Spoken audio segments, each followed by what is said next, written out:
Hi guys, kamusta kayo? Ayun, yun, dahil papasok na tayo ng trabaho. Oras nga pala ngayon ay mag-11 na ng umaga, patanghali na. So napakaganda ng panahon ngayon guys. Yan, napakainit ngayon. Tapos ang pasok natin is 11:30 pa naman. Sorry guys kasi medyo sinisipon ako. Yan. Tapos ang service natin ngayon guys ay yan, magbibisikleta tayo papunta ng trabaho. So yun. So yan, nandito tayo sa kwarto natin. Yan yung kwarto ko guys. Yan yung bed ko. Ayan. So bali mamaya na lang ulit guys, magtataray tayong kumuha ng video habang nagbibisikleta tayo. Okay, boost. So yun guys, yan, magbabike na tayo. Papasok na tayo, kakaalis lang natin ng apartment. Diyan yung apartment namin guys. Papasok na tayo ng trabaho. Bike to work naman tayo ngayon kasi maganda panahon. So yun nga pala guys, no, sa mga bago dito dyan sa YouTube channel ko, bago lang din ako dito sa Canada. Ang trabaho ko dito ay barbero. So yan, so shout out dyan sa mga fellow barbers ko dyan sa Pilipinas.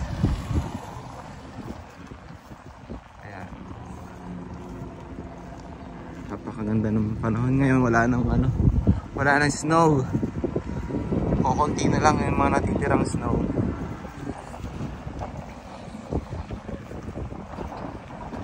So, tamang-tama lang para magbisikleta ngayon kasi napakaganda ng panahon.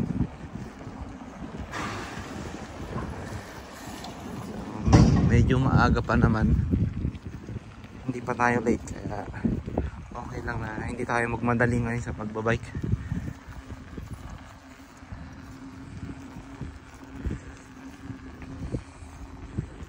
Ayan.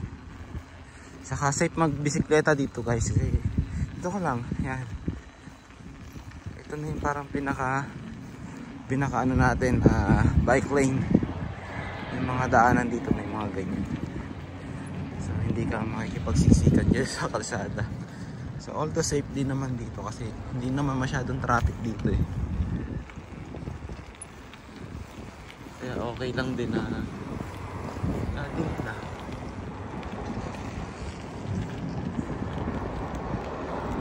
Kaya okay lang din na mag-bike.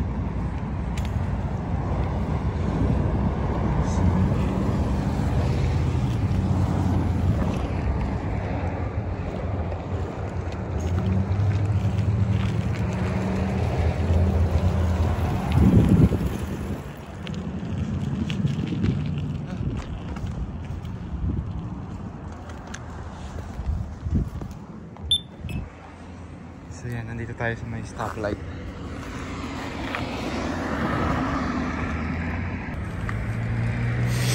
So yan guys, nandito ako ngayon sa stoplight. Hihintay tayo ng tatawid na tayo.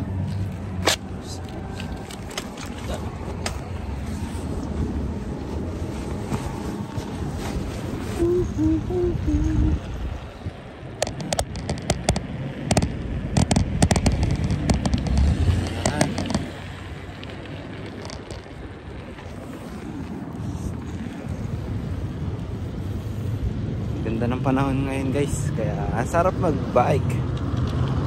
Matagal nating hinintay itong pagkakataon na to guys para makapag-bike tayo habang papunta ng trabaho. Yung pinaka the best na weather so far simula nung dumating ako dito. Napakaganda ng panahon. Ang ano ngayon, ang weather ngayon is +4. So positive 4 ngayon. Usually madalas is negative eh, pero ngayon positive 4 na. So napakaganda pa ng sikat ng araw.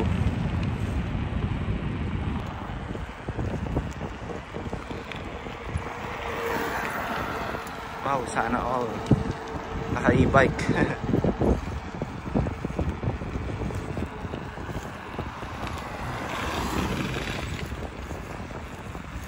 Pero yung negative 4 guys is medyo malamig-lamig pa rin yan, di ba? Kung dyan sa atin sa Pilipinas, sa Tagaytay, yung pinakamalapig na ata dyan is 19 degrees, 20 degrees. Yun na yung pinakamalamig dyan. So dito, ano na yan, pa-summer na yun dito pag gaganto. So ang weather na yun is naspor. So ramdam na yung spring season na talaga siya. Although malamig pa rin kasi medyo mahangin.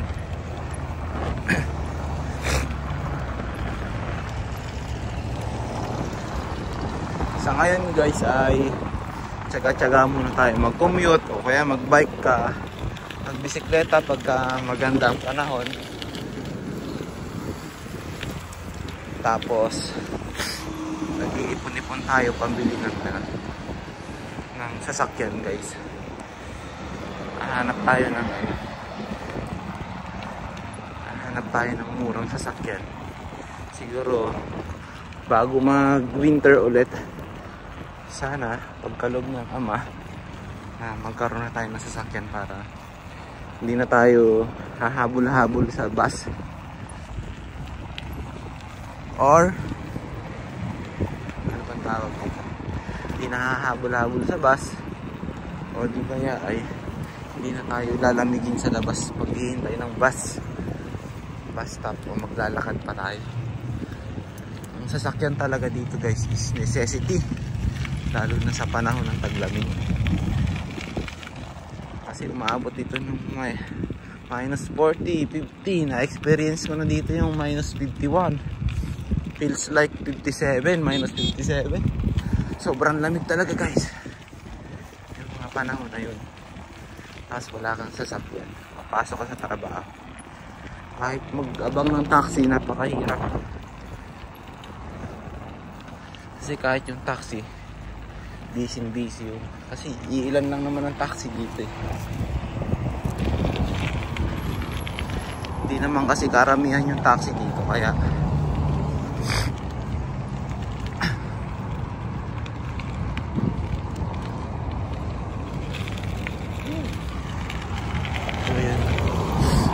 hirap din maghintay ng taxi dito, tumawag ng taxi tuwing tumawid lang ako. So yun nga guys, mahirap mag-abang ng taxi dito o tumawag ng taxi, lalo pag sobrang lamig ng panahon, kasi minsan ang mga sasakyan dito ayaw mag-start, nahihirapan silang paanda rin dahil sa sobrang lamig. So sobrang busy ng taxi, sobrang dami nilang pasahero. Ilan lang naman yung taxi dito. So yun guys, yung paligid, napakaganda, di ba? Yung bike natin. Kahapon guys, nagbike na ako papunta ng trabaho, papasok sa pauwi.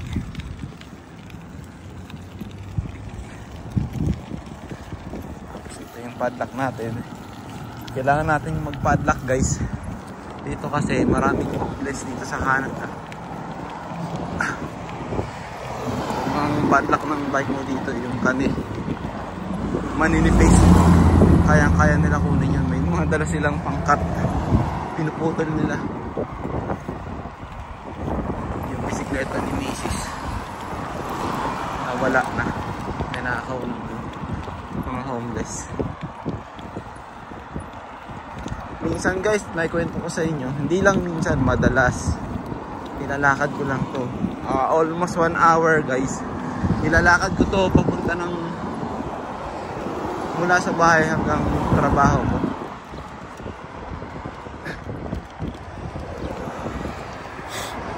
nilalakad ko lang to minsan. Pagka naiwanan ako ng bus, tapos no choice kasi pag maghihintay ka ng bus, another 30 minutes na naman ang kailangan hintayin bago ka makasakay ulit. Kasi ganun dito, every 30 minutes yung mga bus dito. So pag no choice ka, pag naiwanan ako ng bus, kailangan kong lakarin na lang o kaya mag-taxi. Eh, mahal naman ang taxi. $13 yung taxi dito mula dun sa bahay hanggang dun sa trabaho ko. So yun,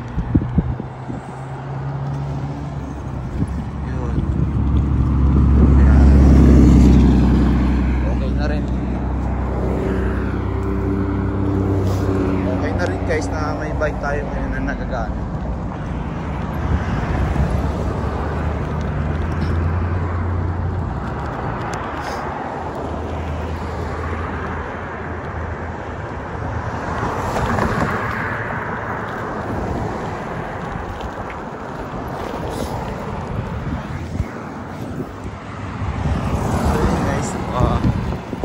Buti na lang may bisikleta na tayong nagagamit.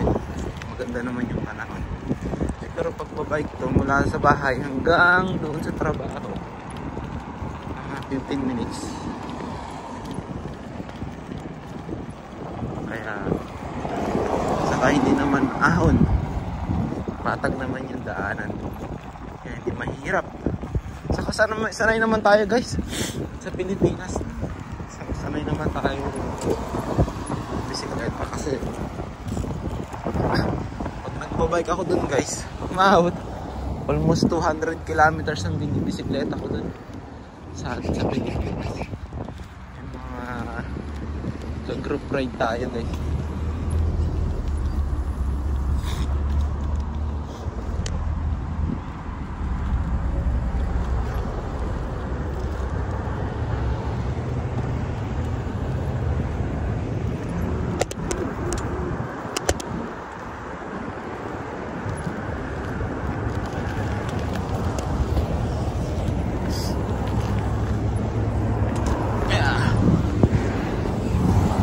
So yun, diba, mayroon tayong mga kagrupo dyan. So shout out sa Team Shimano, shout out kay Coach Dewing, ang aming group leader ng Team Shimano.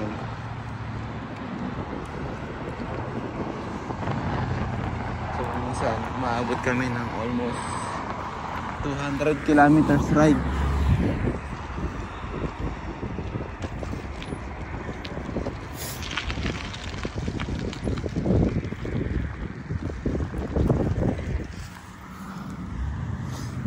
Minsan nga umaabot kami ng 200 kilometers pag-bike. So itong bike to work na to, basic lang to, napaka basic. Kaya nag-aaral yung mga anak ko sa school na yan.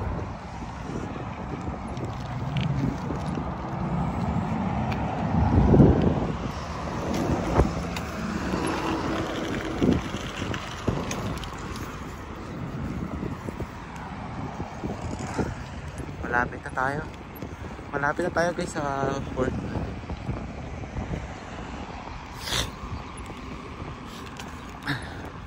Konting padyak na lang. O diba, nakakaano pa lang ako, 9 minutes. Siguro mga 15 minutes nga. Mga uwak guys, oh. Daming uwak dito pagka summer eh. Naglalabasan sila.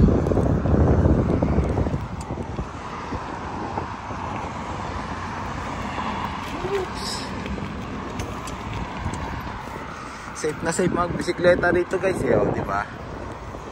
Napakasarap mag-bike dito.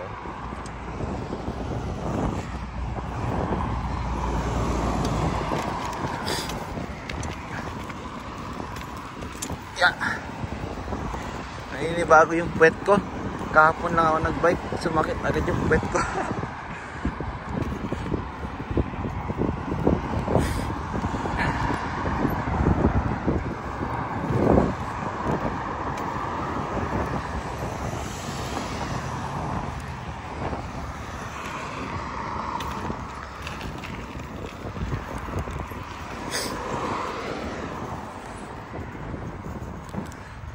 Malapit na tayo guys.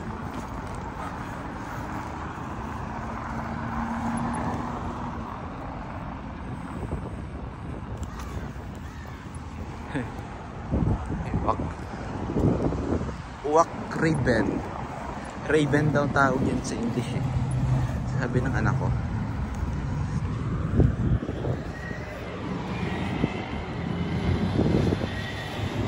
Saka ang kagandahan dito guys, yung mga driver dito mababait.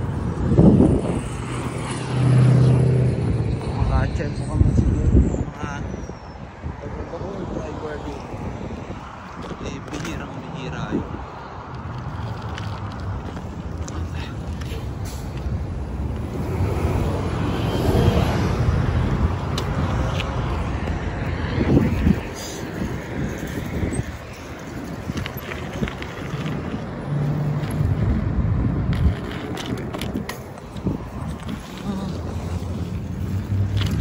Yeah.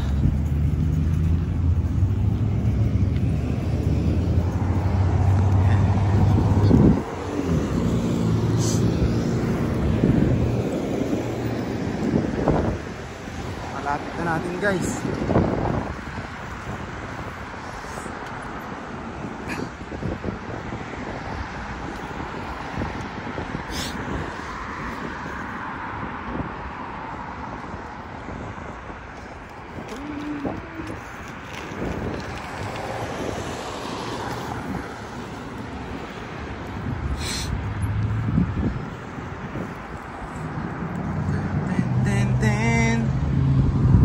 Binibentang sasakyan dito. Mitsubishi.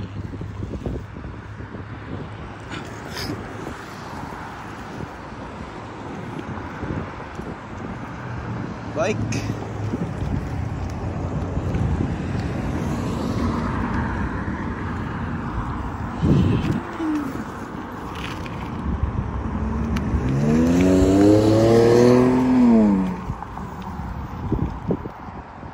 Lapit na tayo. Pakaganda rito guys, lalo na pagka summer na. Lahat yan, may mga dahon na yung mga puno. Green na green na tingnan lahat talaga yun guys. Pati kung mga damo na to. Sa ngayon kasi parang ngayon pa lang sila nabubuhay. Yan, konti pa lang yung green na damo na dahon nila.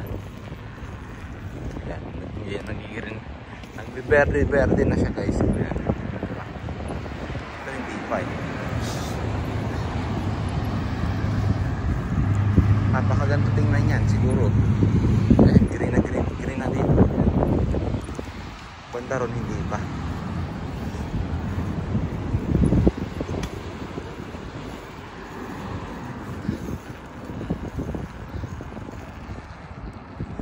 Dito na tayo, malapit na. Sakto nga, mga 15 minutes na bike. Not bad.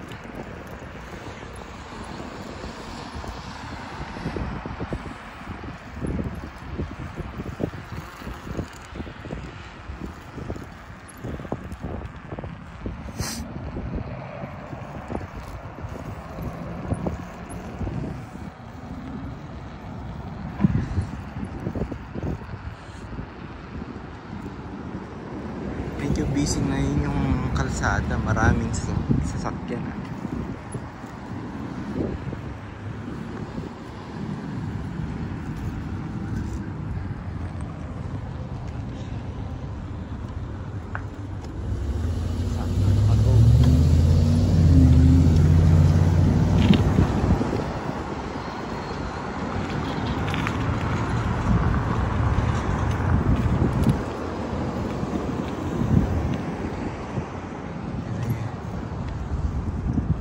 Tayo guys.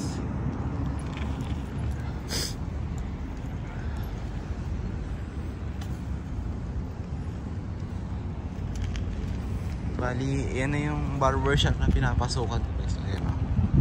Tommy Guns Original Barbershop. Yan. Tapos ito naman yung bisikleta ng kasama kong barbera.